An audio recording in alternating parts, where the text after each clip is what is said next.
Hi there, folks. Now, I did warn you that I'd be popping up a bit more often than usual. So here I am again with another book list. Now, my last book list was classic books to read on the beach. And I wanted to continue on a sort of similar theme because we're well into the holiday season, and I thought another beach reading book list would be a good idea. Whereas my last list was a bit more erudite, I thought I'd go completely the opposite direction this time and do something a little bit more raunchy. It's that time of year, I suppose, we like to read something a little bit risque, perhaps, when we're sitting on the beach or in our back garden, perhaps, under a sunshade, perhaps sipping on a cocktail. However, rather than more up-to-date reads in this kind of genre, I wanted to dig back further in time and look at some of the more risque type of reads from the 18th century up to the turn of this century. These are also pretty good reads. I thought it would be more interesting to look back at some of the novels that were indeed thought to be incredibly risque at the time. Some of them were actually banned, and coming up more into the 80s and 90s with what you might think of as maybe fairly tame in contrast to other books of the genre, but for me were really, really enjoyable when I read them in my 20s and 30s. What's interesting about this list is that I've got several from the 18th century, nothing at all from the 19th century, and then we pick up again in the early 20th century. And it's interesting historically because although there was erotic literature in the Victorian period, but it wasn't widely published because it was a much more kind of repressive society. There were books written at that time, but they probably tended to be more privately published, privately read, and not really distributed to the general public, and probably would have been completely banned at that time. So I had certainly not read anything from that period in this genre. So so we make a very interesting leap here from the middle of the 18th century to the early 20th century.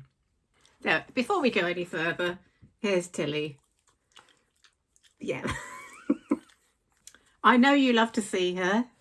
She was actually sleeping peacefully downstairs, but I thought you might miss her if I didn't call her up. So here she is, a little bit sleepy, but very happy to be here, as always. Say hello. There. So let's get started. And my first book, I actually don't have a copy of. I did read it a long time ago. It's Moll Flanders. It was published in 1722 and it's believed to have been written by Daniel Defoe, who is more well known for having written Robinson Crusoe. The full title at the time when it was very first published was The Fortunes and Misfortunes of the Famous Moll Flanders. And I think it was written in the style of a sort of autobiography. It's about the daughter of a female convict who is in Newgate prison when she is pregnant with Moll and is reprieved from execution because of her pregnancy, and is then transported to America.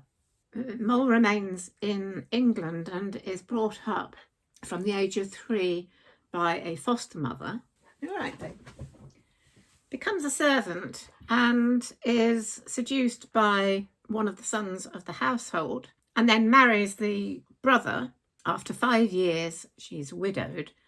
To earn money, she decides at this time to develop the skill of passing herself off as a widow with a fortune to attract men that will provide her with money and security. It's what would have been termed at the time a bawdy novel. Moll ends up having several husbands, and their relationships are described in a fair amount of detail. And basically you see her live through her life as this kind of con artist, but basically she's a feisty, strong, determined woman, not willing to knuckle under, end up in the workhouse, or just end up being a low-paid servant. That is not for Moll. And in fact, it actually has quite a happy ending. It's early 18th century, so the language and style might take a bit of getting used to for if you're more used to the 21st century type of writing. But if you are interested in 18th century literature and looking at and possibly delving into erotic literature at the time, then it's a really good starting place. It's also been made into films, and there was quite a good television series a few years ago, a little while back. It's also from the early days of the novel, and Daniel Defoe was really one of the first pioneers in producing novels. So it's interesting historically in that respect. And, you know, if you've read Robinson Crusoe, you might be interested in looking at this, a completely different type of story. So there you go, Moll Flanders, 1722. Now, my next novel is even racier than Moll Flanders. Published in 1748, it's thought to be one of the first publications of prose form pornography. And it's Fanny Hill by John Cleland, and the long title, Fanny Hill, or Memoirs of a Woman of Pleasure. It's one of the most banned books in history. John Cleland wrote it while he was in debtor's prison and was later again arrested for its publication. The Bishop of London called the work an open insult upon religion and good manners. And James Boswell referred to it as a most licentious and inflaming book. I'm pretty sure that both of those men read it from cover to cover. It's told in the form of two letters from Fanny Hill when she's a rich, successful, middle-aged woman. And in the letters she describes her earlier, rather scandalous life. She was the daughter of parents who were very poor and died of smallpox. And at an early age, she gets lured into working in a brothel, and of course then eventually ends up working as a prostitute. In a similar way to Moll Flanders, it describes her life going through various relationships, much more graphic detail about the sexual encounters, but not the 18th century pornography side of it is not quite as maybe emotionally intense as something you might read in the late 20th century, say. And it's also quite famous for using euphemisms for various parts of the body rather than using the actual words. And it's quite amusing.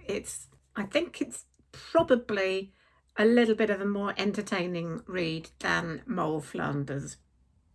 At the time of its publication, it was widely condemned because it took the idea of sexual deviance being an act of pleasure rather than what was the norm to teach girls and young women that sex was, particularly sex out of marriage, was a very shameful thing. But also, like Moll Flanders, Fanny does become successful and she ends up marrying the man that she really loves, and it ends her life as a successful and rich woman. No way is it saying that there are bad consequences of this life of pleasure that she has led. And after being pretty much outlawed in Britain and America, it was finally widely published again in the 1960s, around the time of another certain famous novel was having a court case around its publication, and we'll get to that one in a few moments. But there you go, another 18th century erotic novel, very famous, Fanny Hill. My next book is a French classic published in 1782, and it is Les Liaisons dangereuses by Pierre-Ambroise Chaudelot de Laclos. I first read this book when I was doing my Open University degree, and it was another one of those books that were on the reading list for my module on the Enlightenment period of the 18th century. And I really, really love this one. And I also, a little bit earlier, I had already seen the play in the West End. And of course, later on, there was the film, Glenn Close, all of which I just absolutely loved. It is much darker than either of the two novels I have talked about so far. It's an epistolary novel, it's in letter form, mainly between the two main characters, the Vicomte de Valmont and the Marquise de Merteuil, who are former lovers themselves and have engaged in a very dangerous game of rival seductions, purposely setting out to corrupt other people for their own pleasure or for revenge, and on the way destroying innocent lives at a time when for a woman to lose her virginity before marriage would be ruination. The plot basically starts with the Marquise wanting revenge on a former lover of hers, and so she asks Valmont to seduce his intended wife, Cécile de... it's these French names. Cécile de Volanges, before they are married. And along the way, he also courts the married Madame de Tourvel. This, although pretty sensational for its time, it's more about seduction and emotion rather than the sort of graphic acts of the previous two novels. And it also describes the consequences of the actions of these two people who end up really ruining themselves. And it does have a very satisfying ending. There's no doubt these two people are very, very bad indeed. But there is something extremely compelling about this book. And it's, of course, for its time, much, much more psychological, intense and emotional than anything that's gone before, which is really what makes it an amazing classic piece of literature. Not surprisingly, it kind of fell into oblivion during the 19th century, when such a book really would not have been widely read. And it was kind of rediscovered in the 20th century. And this translation was dated 1924.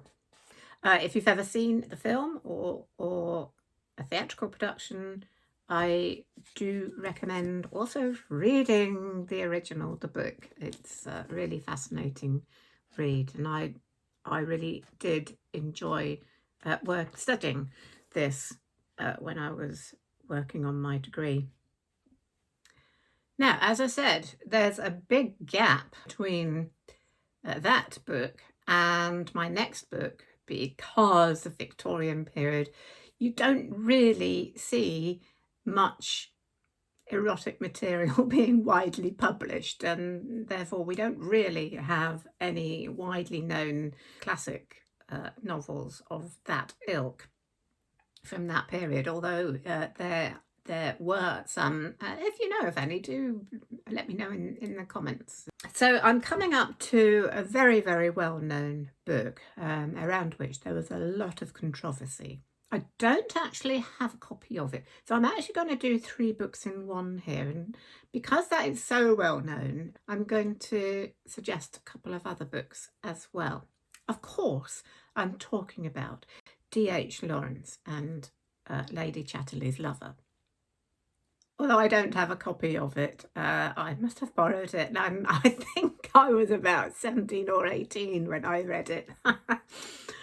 But and that was in the late 70s when D.H. Lawrence, I think, was having a bit of a resurgence in popularity. But it was first published privately in 1928, so you still got that sort of rather repressed kind of Victorian attitude towards very highly erotic books. And it was published first of all in Italy and then in France.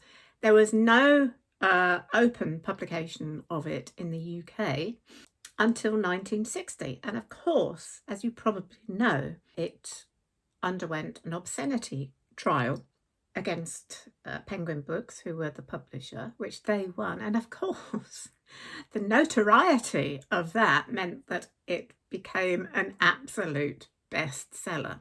There's nothing like banning something for making it popular. And as you probably know, it's about a young, married, upper-class woman who has an illicit affair with her gamekeeper. It's very much about that difference between the two classes, which is very much part of English society, particularly at the time, where those, even forgetting the fact that it was adultery, 2 classes coming together like that was almost scandalous in itself. And of course, it's famous for its explicit sexual scenes. But of course, the trial centred on those scenes, but really the novel is about much more than that. And it's been analysed as a book about integrity, about the fullness of a romantic relationship being much more about a balance of body and mind. And of course, because Lady Chatterley's husband is paralysed, she does not have that full relationship with her husband. So it's a much more typical of D.H. Lawrence. It has a social commentary and a much more psychological, in-depth analysis of 2 different people in different social statuses. So it's a much deeper novel. So because Lady Chatterley's Lover is so well known, I just wanted to touch on a couple of other of D.H. Lawrence's novels. The first one is Women in Love, which was published in 1921, so before Lady Chatterley, but also fairly sexually explicit. And it's about 2 sisters and their relationships with their respective men. And he just explores the emotion in the relationships and the tension. And it's quite intensely psychological. Again, there was a lot of controversy over this book. We overlook, because of the very famous trial over Lady Chatterley's love, we overlook the fact that his other books also had a lot of controversy around them too. A sequel to another book that caused controversy called The Rainbow. And in fact, some women sued him for libel because they thought that the characters of the women were too much like them.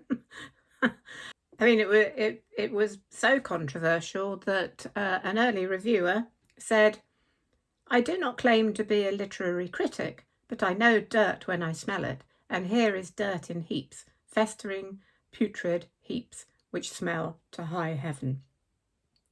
That's quite damning. It has been criticised for being maybe chauvinistic. It's of its time. Personally, I find D.H. Lawrence now, I quite liked him at the time I was reading, but I would now find him, I think, a little too intense. Although I was always fascinated by the way he, as a man, wrote about women. And another book by D.H. Lawrence that I have is The Virgin and the Gypsy, published in 1930, but written, I think, before Lady Chatterley's Lover. It's very short, as you can see. It's more of a novella. It's about, first of all, it's about two sisters, but one of them is the main character, who, after their mother's death, have a very kind of repressed upbringing with their father, who is a vicar. But one of the young women has one day an encounter with a gypsy, and this encounter and sort of developing friendship awakens sexual feelings and curiosity about men in general.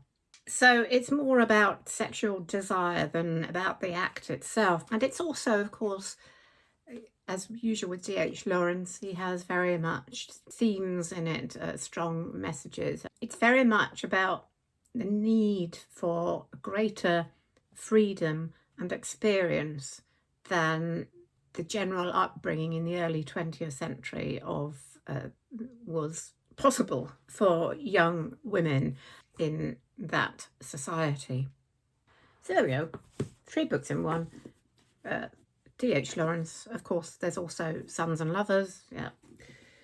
And just out of interest, this one was published posthumously. He died in 1930, just before its publication.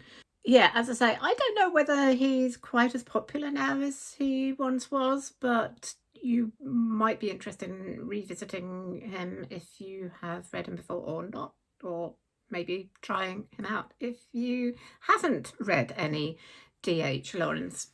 I think he became very popular in the 1960s and 70s because of those themes of freedom and, in that sort of more permissive society of the time. His books became much more of interest. I decided that you're just not seeing enough of Tilly today. So here she is. I've brought her upstairs to say hello to you again. I don't know, she seems very sleepy today. Hey? You're not bothered about being a star today, hey? My next book I have talked about before, and it's by one of the authors that I talk about a lot, and it's Wideacre. Oops, there we go. By Philippa Gregory, and published in 1987. It's Philippa Gregory's very first novel, and it's a pretty amazing one for a debut novel. Are you going? All right then, bye-bye. I read this when it first came out because I happened to be working as a temp receptionist at Penguin Books, and it was on the pulp pile, which is just when they overprint, and the prints that go beyond the original printing are put into a pulp pile, and the staff at Penguin Books could pick up these for free. So I was pretty lucky, because later on this book became pretty popular, so it would not have been on any pulp pile later on. So I was very lucky to get hold of this for free. And of course, it's set in the 18th century. It's about a woman who is part of a high status family in the beautiful ancestral home of Wideacre, and she absolutely loves her home. She falls in love with it. She wants it for herself, but of course is horrified because in the normal run of things, when her father dies, she has no right of inheritance, and the whole estate will go to her brother, who isn't even living in the country. Feeling mistreated as a woman, she sets out on a path of corruption and crime in order to gain control over her beloved estate. She is a kind of anti-heroine. She's pretty wicked, but she's incredibly attractive as a main character. She's wild, she's assertive, she gets her way. It's highly sensual and intense, and also involves incest. This book could only have been published in the late 20th century. And I've said this before about this book. I loved it when I read it in my 20s, but I'm very hesitant to read it again, just in case it disappoints. So that's Wideacre. I have talked, as I don't like repeating myself, but I have talked about this before, but it does really belong in this list of sensual books for a good beach read, if you don't mind the main character being a bit of a villain. She's back. She's telling me it's her dinner time now. One more book, and I went through a phase of reading this very popular author in my 20s and 30s, because this was published in 1991. This particular one I've chosen for this list is Polo, and it's by Jilly Cooper. It's part of a series of books called the Raunchy Chronicles, and I've also read the others in that series, Riders and Rivals. So this I just pick this one up. The other ones I have a hardback, so this was just easier to hold up. Such a long time ago that I read these that I'm just going to read the premise here from the back. Ricky France Lynch was moody, macho, and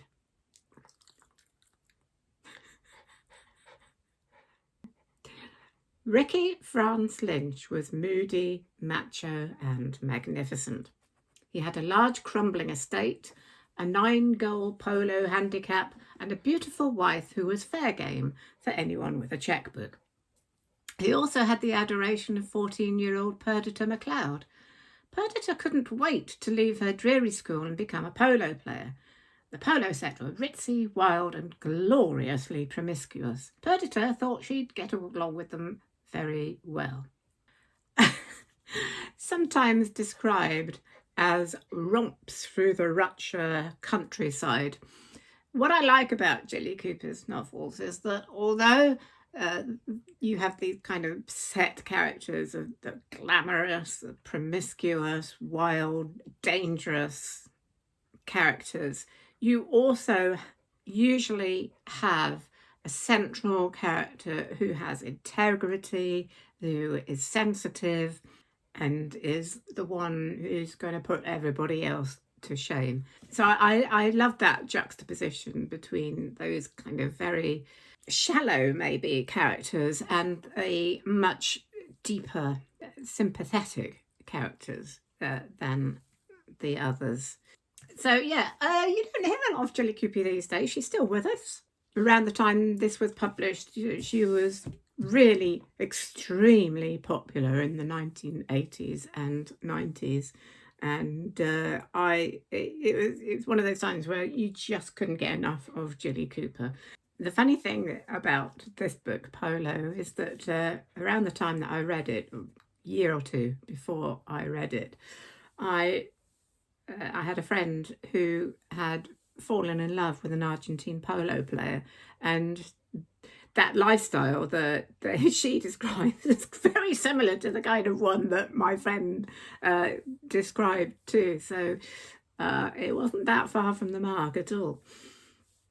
So yeah, greatly entertaining books, Jilly Cooper, and very wicked, but great fun, and the sympathetic integrity of some of the central characters always wins out in the end. So deeply satisfying as well. So there you go. That's my list of raunchy reads for your beach or holiday read for this summer. I hope you've enjoyed that.